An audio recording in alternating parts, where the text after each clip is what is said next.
तुम्हें कितनी बार बताया है, मेरे तैयार होने से पहले मेरा नाश्ता तैयार हो जाना चाहिए। शादी के 25 सालों बाद भी मुझे क्यों बार बार एक ही बात बतानी पड़ती है? लता, तुम्हें क्या है? तुम तो आराम से घर पर रहोगी, मुझे काम पर जाना पड़ता है। तुम हो कि हमेशा बेवकूफों जैसी हरकत करती हो। अगर तुम यह जानबूझकर करती हो तो याद रखना, मुझसे बुरा कोई नहीं होगा। आज भी प्रशांत का पारा चढ़ा हुआ था। इन कटु शब्दों में अपना गुस्सा उतारते हुए, गीला तौलिया कुर्सी पर फेंकते हुए प्रशांत गुस्से से लता की तरफ देखने लगा। लता के लिए प्रशांत का यह बेवजह का गुस्सा कोई नई बात नहीं थी। वह महीने में 3-4 बार ऐसे ही लता पर बरस पड़ता था।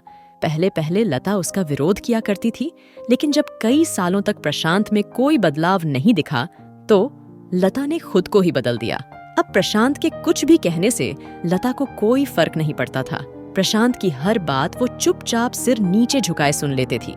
शादी के पहले 5 साल तक लता ने पूरी कोशिश की थी कि प्रशांत को बदला जाए, लेकिन फालतू का गुस्सा करना और बाद में लता को भला बुरा कहना, यह मानो जैसे उसकी आदत बन गई थी। कोई भी वाद विवाद होता तो प्रशांत सीधा लता को बोल देता, अगर मैं तुम्हें अच्छा नहीं लगता तो क्यों नहीं चली जाती अपने मायके?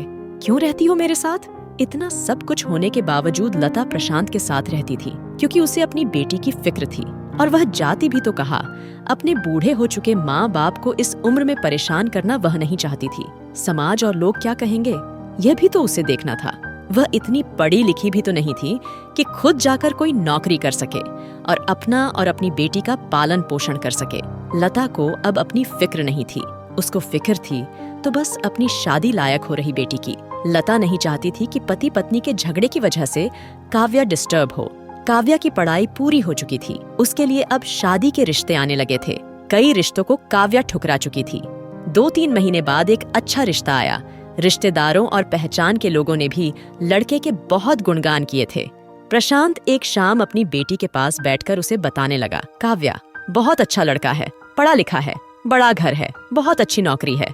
ऐसे रिश्ते बार बार नहीं आते बेटा, इस बार मना मत करना। काव्या अपने पिता से ज्यादा बात नहीं करती थी। शायद डरती थी या शायद नफरत करती थी, लेकिन आज वो अपनी पूरी हिम्मत इकट्ठा कर बोली, मुझे अभी शादी नहीं करना है पापा, मैं नौकरी करना चाहती हूँ, खुद अपने पैरों पर खड़ी होना चाहती हूँ।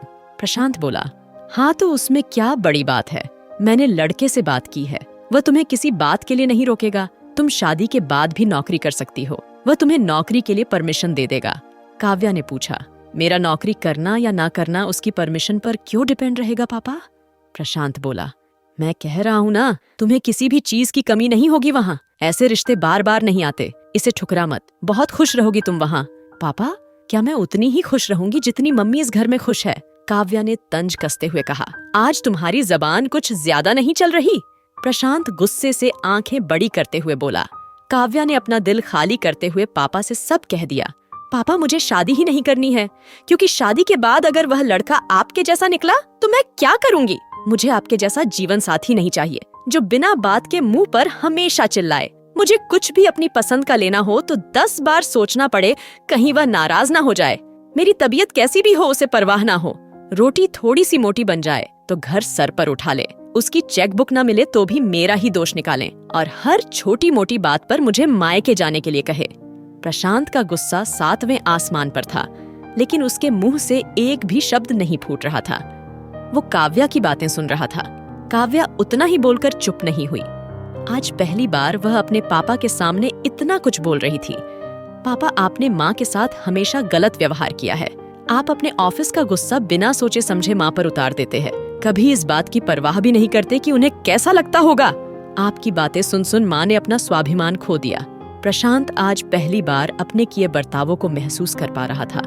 वो इतना ही बोल पाया, जो तुम्हारा मन है वो करो, मैं तो इतना बुरा हूँ ना? काव्या ने प्रशांत का हाथ पकड़ा और बोली, पापा, मुझे सिर्फ एक सवाल का जवाब दे दो। क्या आप चाहेंगे कि मेरा पति आपके जैसा हो? अगर आपका जवाब हाँ है तो कर दीजिए, मेरा रिश्ता आज ही, और ना है तो मुझे आत्मनिर्भर बनने दीजिए। प्रशांत कुछ भी न बोल पाया और वहाँ से चुपचाप बाहर चला गया। आज उसे लता के सामने जाने में शर्म आ रही थी। चलते चलते उसकी आंखों से आंसू बह रहे थे। प्रशांत ने आज से अपने आप को बदलने का निश्चय किया। अगले दिन से लता ने अपने पति में काफी बदलाव देखा। वह सोचने लगी कि जो हिम्मत काव्या ने दिखाई है, वह हिम्मत अगर मैं पहले ही दिखा देती तो शायद आज परिस्थिति कुछ और होती। अब काव्या पढ़ लिख कर अच्छी नौकरी करने लगी थी और 3 साल बाद उसके लिए एक अच्छा रिश्ता आया और उसकी विदाई पर प्रशांत बोला, बेटा तू हमेशा खुश रहेगी क्योंकि तेरा पति तेरे बाप जैसा नहीं है। प्रशांत की यह बात सुनकर लता और काव्या की आंखों से आंसू बहने लगे। दोस्तों, हमारे समाज में औरतों को भले ही देवी का दर्जा दिया जाता है, लेकिन वह स्वतंत्रता नहीं दी जाती जो उन्हें देनी चाहिए। उन्हें बचपन से ही बताया जाता है कि वह पराया धन है। स्कूल से आने में देर हो जाए तो पिटाई मिलती है, मोबाइल पर बातें करते हुए दिख जाए या खिड़की से झांकते हुए दिख जाए तो शक किया जाता है। माँ बाप का घर तुम्हारा नहीं है, पति का घर ही तुम्हारा घर है। जीवन भर यह बातें बता बता कर उन्हें ससुराल भेज दिया जाता है और एक दिन किसी छोटे मोटे झगड़े में ससुराल वालों से उन्हें सुनना पड़ता है कि इस घर को छोड़ दो और मायके चली जाओ।